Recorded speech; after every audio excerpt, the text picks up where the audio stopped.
philosophies.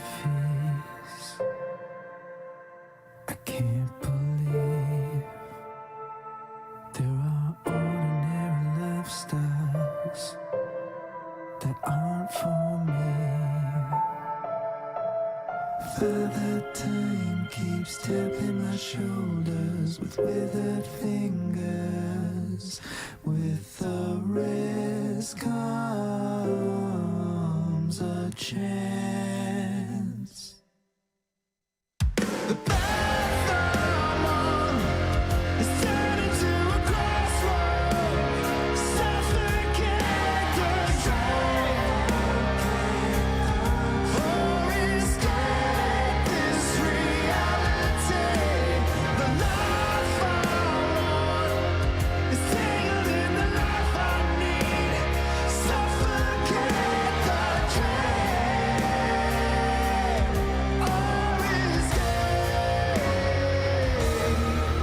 this reality.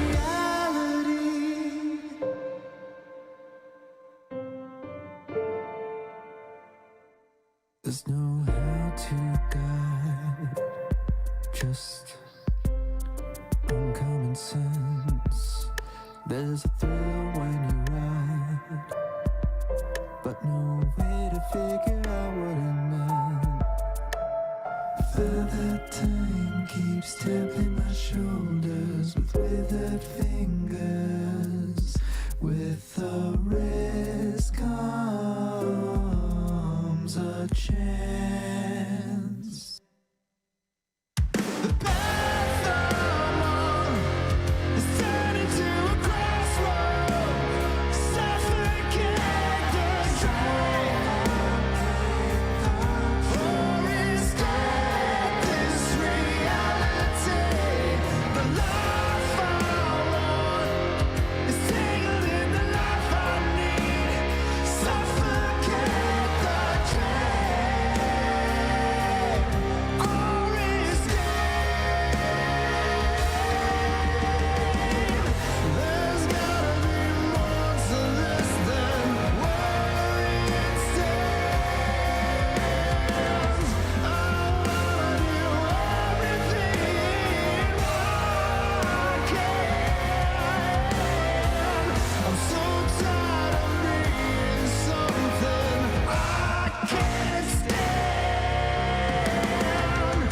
I wanna do everything I can.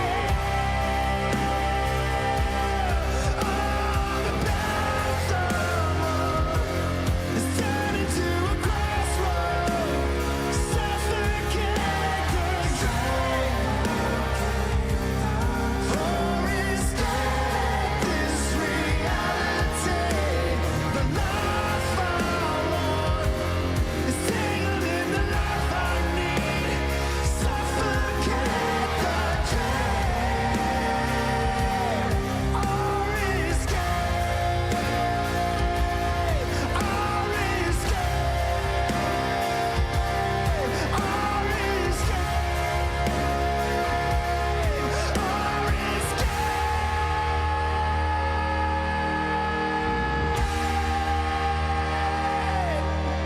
this reality.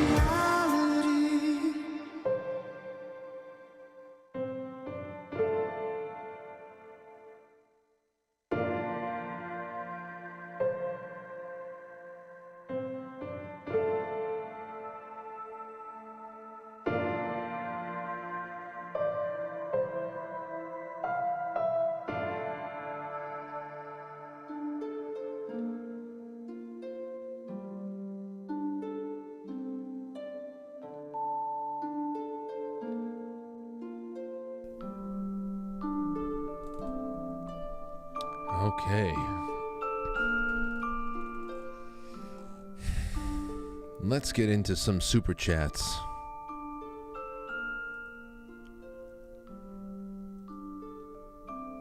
All right, from quite frankly superchat.com, and then we'll go over to Rumble Rants and Rockfin and Gold Pills on Foxhole. Ventus Bruma, thank you.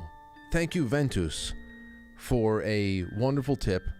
No message, but I know exactly what they're saying. Frank, thank you. No, thank you. Smokey Okie says, great show again tonight, Frank. Timothy is always a great guest and very informative, yet entertaining for our household. Strong start to the new year. Can't wait for what's in store for us all coming in the coming new age. Coming of the new age. Yeah. What is in store for us? That's a real good question.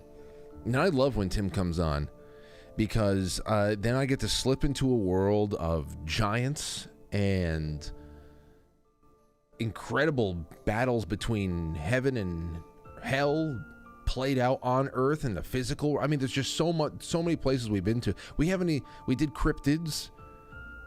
I think we did cryptids back in October. That was the last time he was on. But I greatly enjoy these conversations. Greatly enjoy them. Professor Bunsy Boy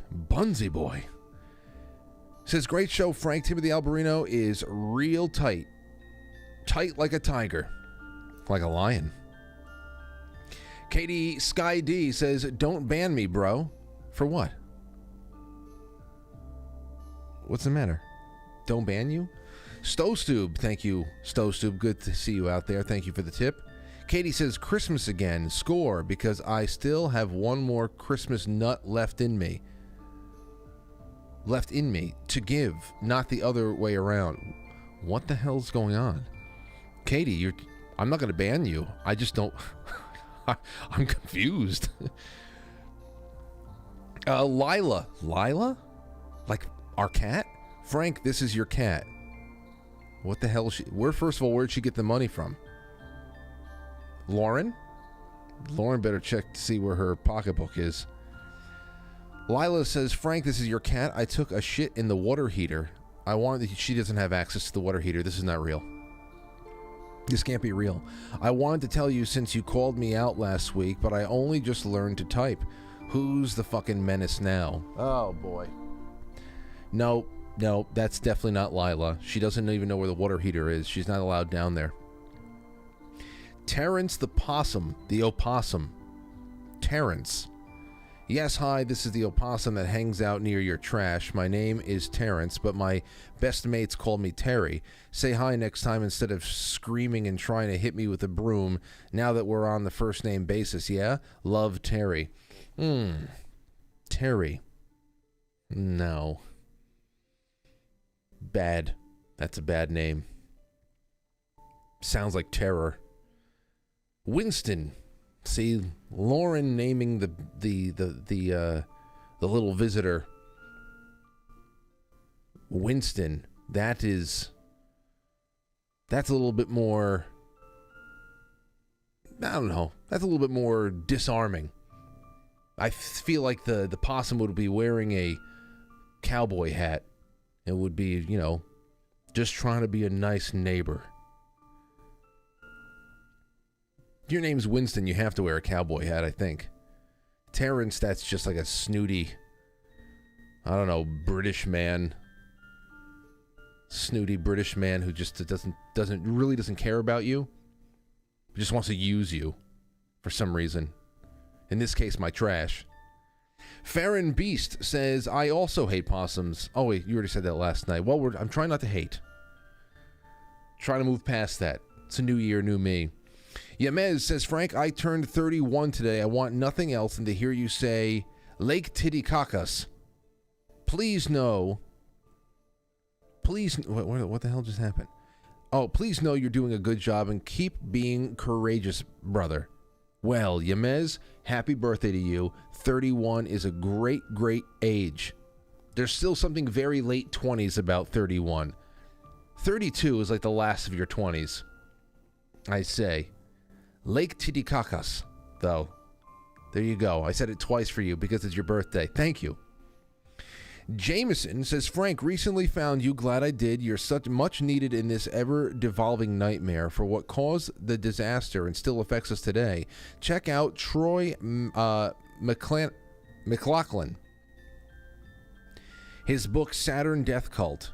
Get him on the show. You will not be disappointed. Sounds great. Do me a favor. Email me so I don't forget. Ventus Bruma says you should see if you can get Suspicious Observer on to talk about micronova theory. Could be an awesome show. I think I subscribe to Suspicious Observer on YouTube. I'm pretty sure I do.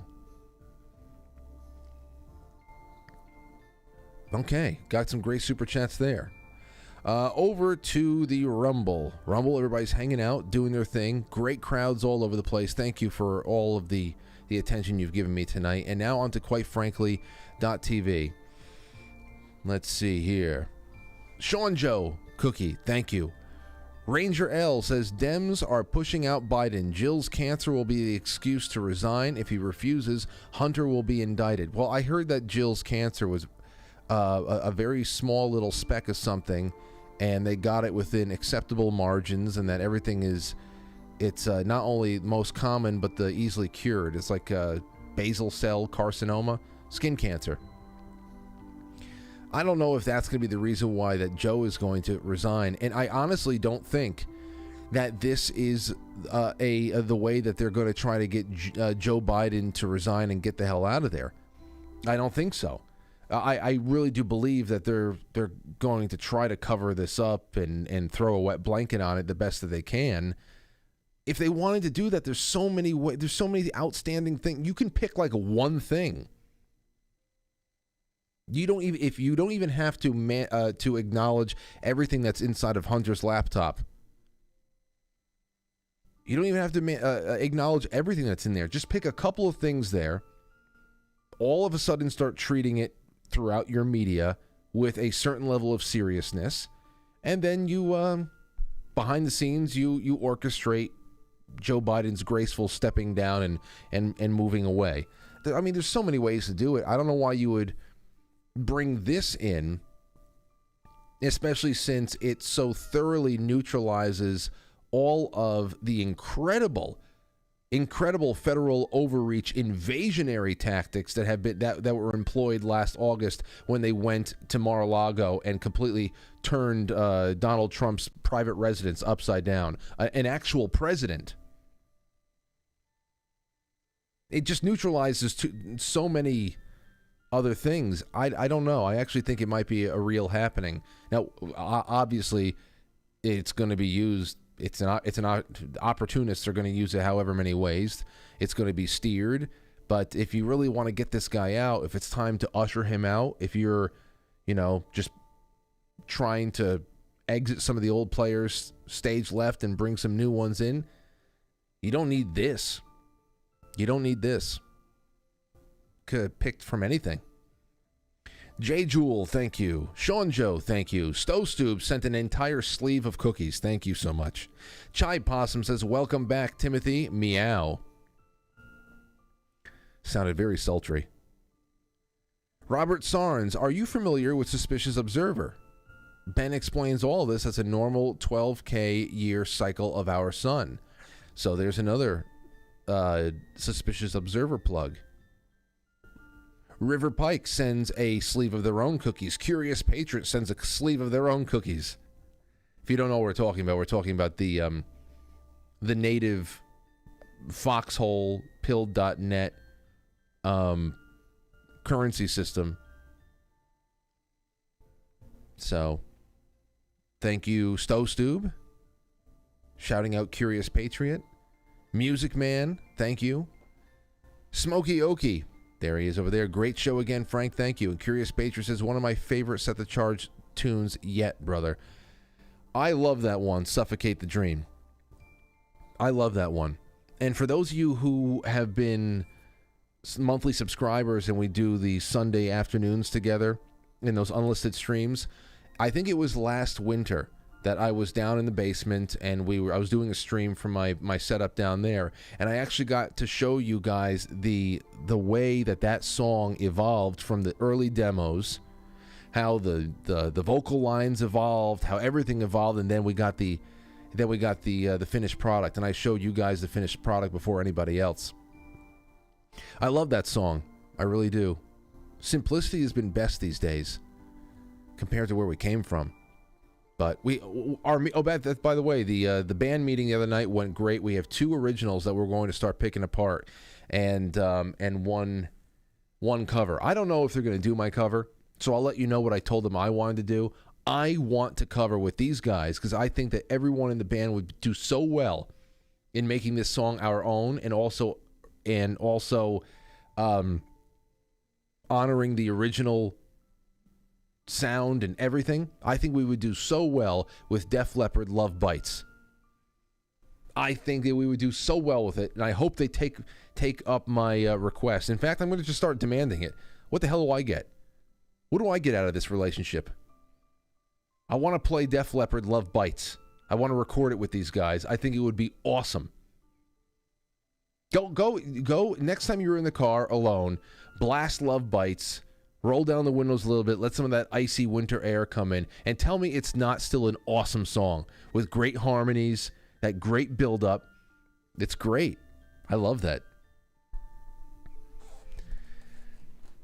All right. Captain Flint, thank you. Paulie, thank you. Porpoiseful, Cynthia, and Delona. Okay, that's it for all of the Love Bites. There, that's me talking. That's it for all the gold pills. I'm releasing the scratching right now, and it is 8:53. I think that's it for tonight. I can't start taking calls with 7 minutes left. Can't do it, but you guys and gals have been wonderful. We have another great one tomorrow with Leo Zagami. Another great one with Leo Zagami. So don't miss that, because we are going to be a little bit in more modern times with our conversation. We're talking about the occult operations of the occult Illuminati operations within Hollywood, and also with all of the very tumultuous events happening in the Vatican. I want to talk about that too. A couple of well-placed Vatican questions for Leo, and then away into the weekend we go. And next week will be great. We'll have a lot more wiggle room next week in the beginning, Monday and Tuesday, to clear our plate of a lot of things, do some current events, take some calls. But for now, thank you for tonight, ladies and gents. I will talk to you tomorrow. Is that all I had over here? Yes. Perfect. All right. Nighty night. If you're a new viewer, welcome. Monday through Friday, 7 o'clock, right here. You can watch on D Live, on Theta, on Foxhole, which is on quitefrankly.tv. You should definitely go there more often. That is a fallback if anything else goes wrong. As long as there's internet, we will be live on quitefrankly.tv. Twitch, Rumble, YouTube, Rockfin. You guys have been great. We will see you soon, and good night. Thanks again to Timothy Alberino. I'll catch you on the flip side.